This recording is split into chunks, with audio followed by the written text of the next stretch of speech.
बच्चों contradiction method समझ लो आप वीडियो स्टार्ट होने से पहले कि कॉन्ट्राडिक्शन मेथड क्या होता है।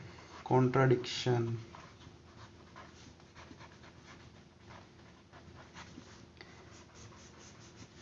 इस मेथड में हम किसी भी चीज़ को प्रूव करने के लिए उसका रॉन्ग एजम्पशन करते हैं।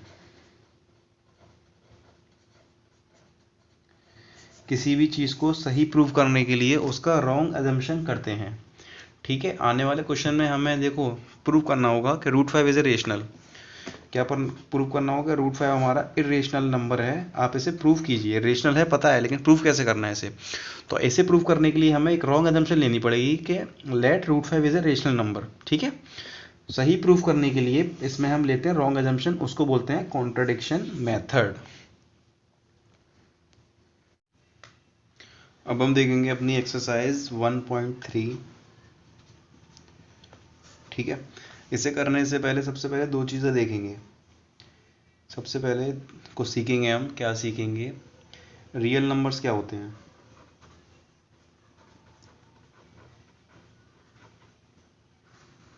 ठीक है, रियल नंबर होते हैं हमारे दो टाइप के। पहला टाइप होता है विद डेसिमल। ठीक है, पहला टाइप होता है हमारा विद डेसिमल। अब इस विद डेसिमल वाले में तीन पार्ट होते हैं। कौन सा होता है पहला, 1.23, ये होता है 1.454545। थर्ड होता है 1.3 डॉट डॉट डॉट। देखो ये होता है हमारा टर्मिनेटिंग। क्या होता है हमारा टर्मिनेटिंग। क्यों टर्मिनेटिंग है ये, टर्मिनेटिंग का टर्मिनेट का मतलब होता है ख़त्म होना। ये हमारा 1.23 के बाद ख़त्म हो गया। ठीक है, इसके बाद कोई नहीं है, किसी डिजिट का हमने डिवाइड किया है ना, तो वो यहाँ पर ख़त्म हो गया है, तो इसे बोलेंगे हम टर्मिनेटिंग। अब आता है ये देखो रिपीट हो रहा है लेकिन ख़त्म नहीं हो रहा है। ये रिपीट हो रहा है लेकिन ख़त्म नहीं हो रहा है, तो इसे लिखेंगे हम नॉन टर्मिनेटिंग एंड रिपीटिंग। इसे लिखेंगे नॉन टर्मिनेटिंग रिपीटिंग, मतलब कि ख़त्म भी नहीं हो रहा है और रिपीट हो रहा है बार बार। ठीक है, अगला आता है हमारा 1.7289। इसे बोलेंगे नॉन टर्मिनेटिंग और नॉन रिपीटिंग।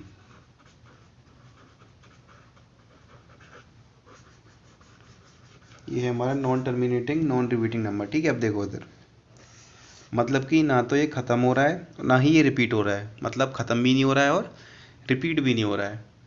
ठीक है, अब इसमें रेशनल नंबर कौन से होते हैं, इसमें टर्मिनेटिंग वाले और ये नॉन टर्मिनेटिंग रिपीटिंग वाले, इनको हम बोलते हैं रेशनल नंबर।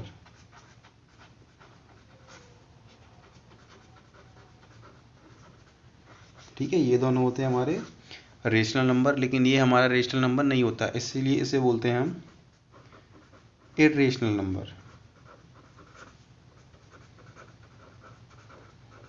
क्या बोलते हैं इसे हम, इर्रेशनल नंबर। ठीक है, अब देखो रेशनल नंबर क्या होते हैं। रेशनल नंबर वो नंबर होते हैं जिनको हम P/Q की फॉर्म में रिप्रेजेंट कर सकते हैं, इनको बोलते हैं हम रेशनल नंबर। ठीक है, जहाँ पर हमारा Q 0 के इक्वल ना हो। इरेशनल नंबर वो होते हैं जिनमें हम P/Q की फॉर्म में नहीं लिख सकते हैं, उनको बोलते हैं हम इरेशनल नंबर। ठीक है, सारा क्लियर होता जा रहा होगा। टर्मिनेटिंग वाले हो जो होते हैं जो ख़त्म हो जाते हैं, नॉन टर्मिनेटिंग रिपीटिंग वाले जो ख़त्म नहीं हो रहे हों लेकिन बार बार रिपीट हो रहे हों। उसके बाद आता है हमारा नॉन टर्मिनेटिंग नॉन रिपीटिंग, मतलब कि जो ख़त्म भी नहीं हो रहे हों और रिपीट भी नहीं हो रहे हों। जैसे कि ये है हमारा 1.7, ये ख़त्म भी नहीं हो रहा है और रिपीट भी नहीं हो रहा है। ठीक है, तो इसमें जो टर्मिनेटिंग और नॉन टर्मिनेटिंग रिपीटिंग होते हैं ये होते हैं हमारे रेशनल नंबर, और जो नॉन टर्मिनेटिंग नॉन रिपीटिंग है इसे बोलते हैं हम इरेशनल नंबर, क्योंकि इसको हम P/Q की फॉर्म में रिप्रेजेंट नहीं कर सकते हैं। इसे कर सकते हैं क्योंकि इसके ऊपर बार लग जाएगा, रिपीट हो रहा है ना, ऐसे करके बार लग जाएगा इसके ऊपर। और इसको भी लिख सकते हैं हम 1.23 को, लेकिन इसे नहीं लिख सकते क्योंकि रिपीट नहीं हो रहा है, बढ़ता चला जा रहा है आगे तक। ठीक है, तो अब एक चीज़ और देखते हैं। अब देखते हैं हम कोप्राइम नंबर्स क्या होते हैं हमारे।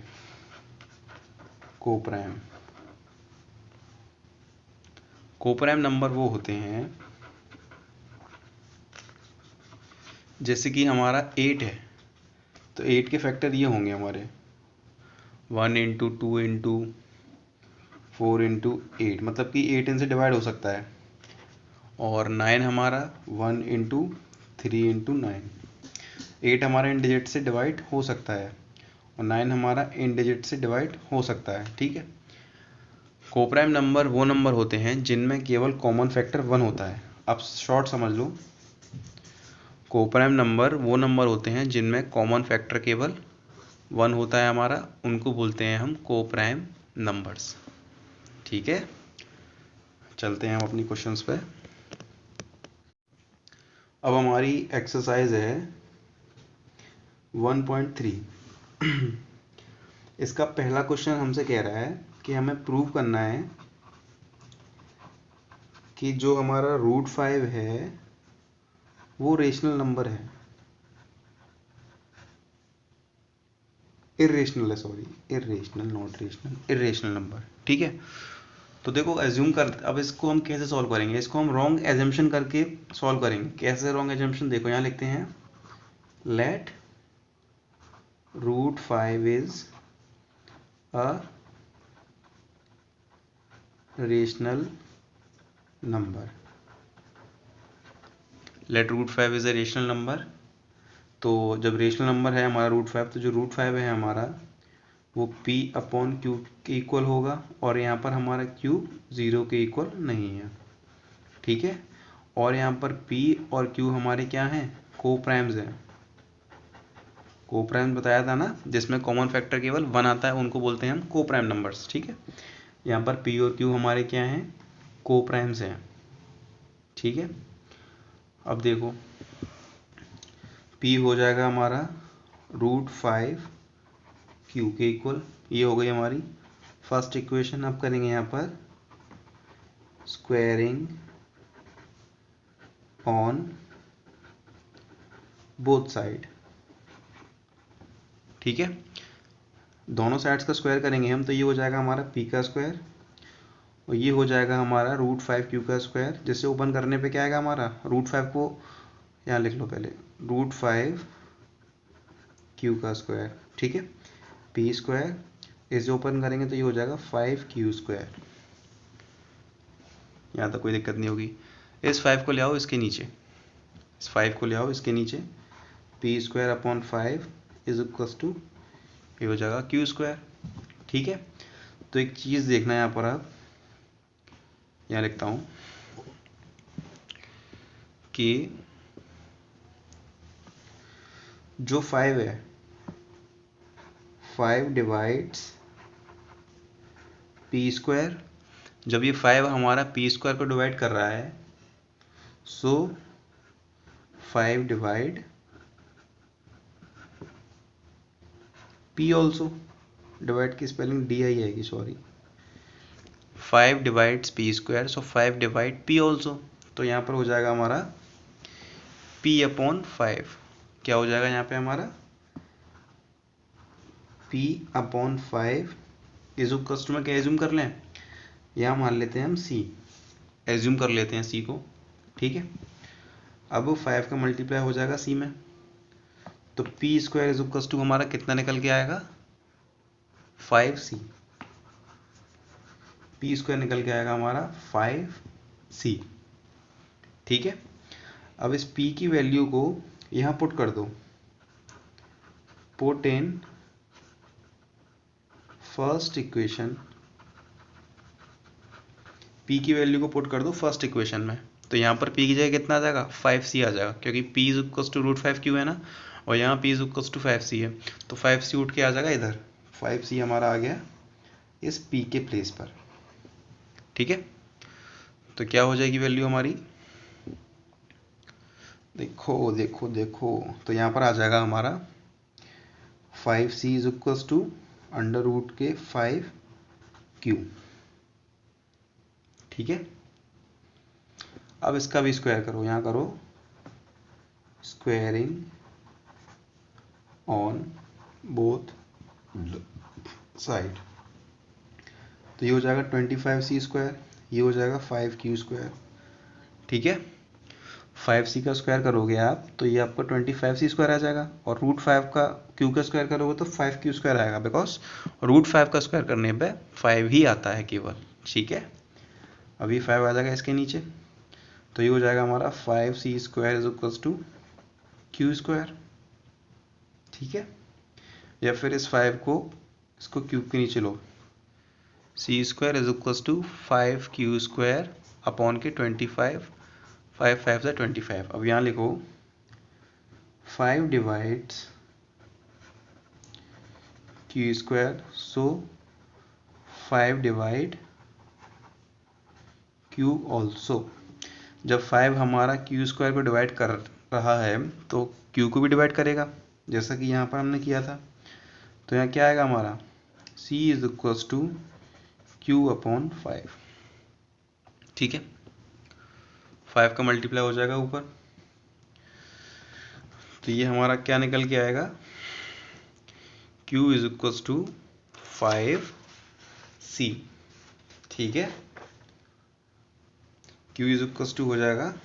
अब देखो इधर, यहाँ पर हम क्या एज्यूम करें, पहले c किया था, यहाँ पर कर लो d एज्यूम। ठीक है, तो 5 आ जाएगा ऊपर, तो q = हो गया हमारा 5d, और p कितना निकाला था 5c। अब इन दोनों में 5 कॉमन आ रहा है, इनका HCF कितना आ रहा है 5, लेकिन जब हमने यहाँ पर p और q को कोप्राइम माना है तो 5 तो आना नहीं चाहिए। कोप्राइम माना है तो मतलब कोप्राइम का मतलब क्या होता है, कोप्राइम का मतलब ये होता है कि कॉमन फैक्टर केवल 1 आना चाहिए, लेकिन यहाँ पर कॉमन फैक्टर कितना आ रहा है 5 आ रहा है। तो यहाँ पर एक चीज़ लिखेंगे हम, यहाँ लिखेंगे दिस कॉन्ट्रडिक्शन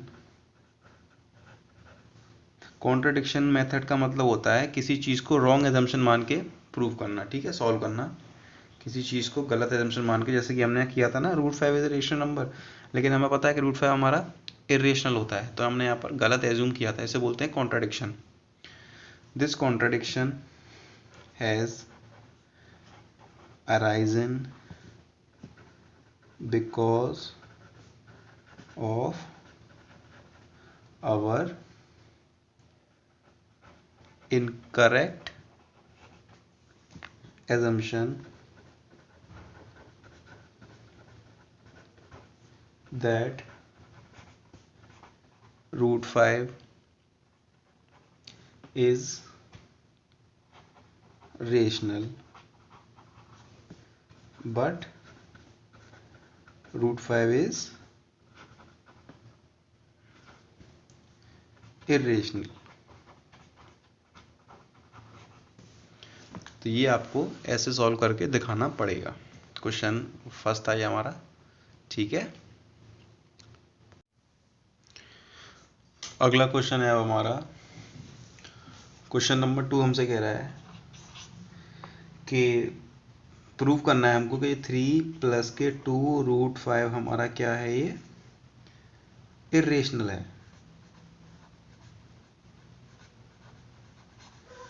ये क्वेश्चन आपका बोर्ड्स में भी आया हुआ है, 2012-2017 में आया हुआ है, ये क्वेश्चन इंपॉर्टेंट है। ठीक है, तो सबसे पहली चीज़ जो करते हैं वो ये है, लेट, गलत एजम्पशन करते हैं, कॉन्ट्रडिक्शन मेथड लगाएंगे इसमें। Late 3 + 2 √5 is rational. एज्यूम कर लिया से कि ये रेशनल है हमारा। ठीक है, और रेशनल नंबर हमारे क्या होते हैं, 3 + के 2 √5, ये हमारा p/q के इक्वल है, जहाँ पर हमारा q 0 के इक्वल नहीं है, और ये क्या है हमारे p and q are coprimes.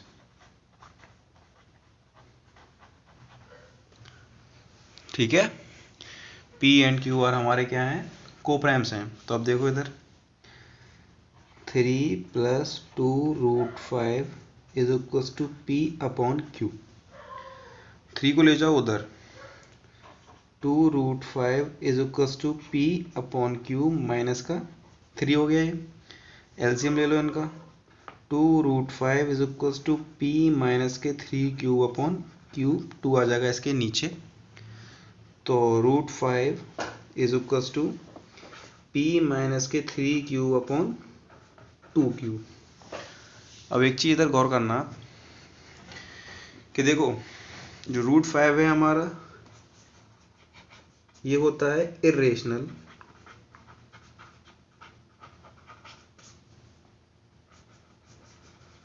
ये जो चीज़ है ये होती है, ये जो साइड है ये होती है हमारी रेशनल, बिकॉज ये p अपॉन क्यू की फॉर्म में है, जहाँ पर q हमारा कोई इंटीजर है, p और q हमारे क्या है, इंटीजर है, ठीक है। तो ये हमारी इक्वल है उसके p अपॉन क्यू की फॉर्म में आ रही है, तो ये हो गया रेशनल। और ये √5 हमने पहले पढ़ा था, इरेशनल प्रूफ किया था, तो ये होता है रेशनल, ठीक है। अब देखो यहाँ लिखेंगे irrational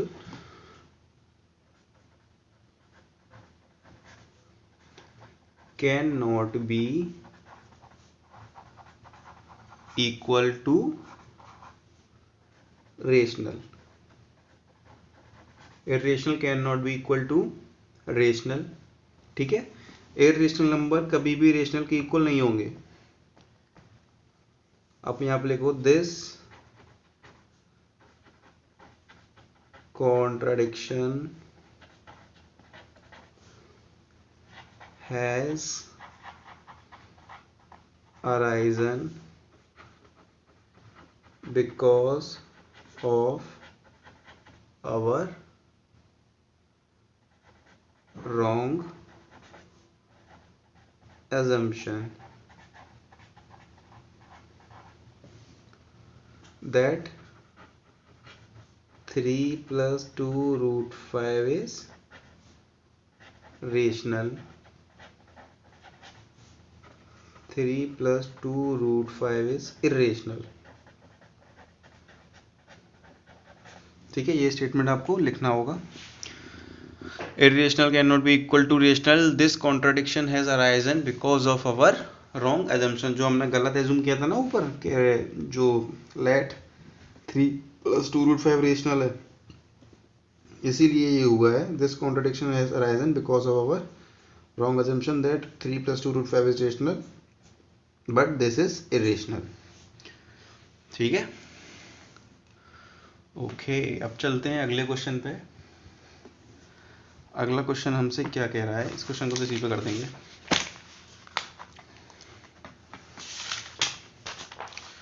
ये क्वेश्चन हमसे कह रहा है कि प्रूव करना है हमको कि 1/√2 हमारा क्या है, इर्रेशनल है। ये इर्रेशनल है, तो सबसे पहले वही चीज, लेट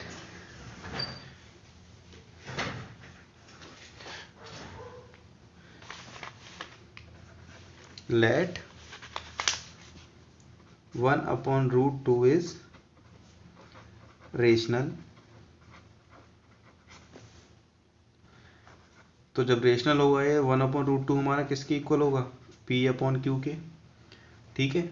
और जहाँ पर ना तो q0 के इक्वल होगा ना p0 के इक्वल होगा। और याद रखना p और q है हमारे कोप्राइम्स हर किसी में, यहाँ भी हमारे क्या हैं, ये कोप्राइम्स हैं। यहाँ भी हमारे p एंड q क्या हैं, कोप्राइम्स। अब देखो इधर 1/√2 है is equals to p upon q. इनको रिवर्स कर देते हैं, इनकी जो साइड है ना ऊपर नीचे कर दो, जो डिनोमिनेटर है वो न्यूमिनेटर हो जाएगा, न्यूमिनेटर वो डिनोमिनेटर हो जाएगा। तो √2 ऊपर आ गया, यहाँ से q ऊपर आएगा, p नीचे आ जाएगा। तो √2 is equals to q upon p। तो देखो ये दोनों इंटीजर है हमारे, तो ये वाली साइड है हमारी रेशनल, बट √2 है हमारी इर्रेशनल, ठीक है। √2 है हमारी इर्रेशनल। अब एक चीज़ और दिखाऊं तो मैं √2 इरेशनल क्यों होती है, देखना है इधर। 2 है रूट, √2 की वैल्यू कितनी आ रही है 1.4142135627 चलती चली जा रही है। तो इसको हम पी अपॉन क्यू की फॉर्म में रिप्रेजेंट ही नहीं कर सकते हैं, इसीलिए ये हमारी क्या है, इरेशनल वैल्यू है। और रेशनल को हम पी अपॉन क्यू की फॉर्म में लिख सकते हैं, क्योंकि पी और क्यू हमारे इंटीजर है, कुछ भी हो सकता है वो तो इंटीजर, ठीक है।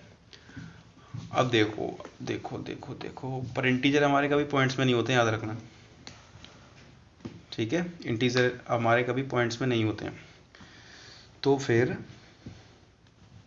क्यों हुआ है, एलएचएस जो है वो हमारी आरएचएस की इक्वल नहीं है, क्योंकि रेशनल नंबर कभी भी इरेशनल की इक्वल नहीं होता है, ठीक है। Rational can not be equal to irrational. This contradiction has arisen, statement लिखेंगे वही same, this contradiction has arisen because of our incorrect assumption that 1/√2 is a rational but 1/√2 is rational। ये आपको इसकी स्टेटमेंट लिखनी है, ठीक है।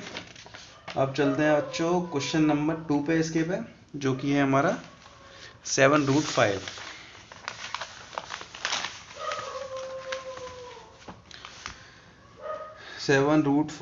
ठीक है। तो लेट 7√5 इज क्या है हमारा, ये रेशनल।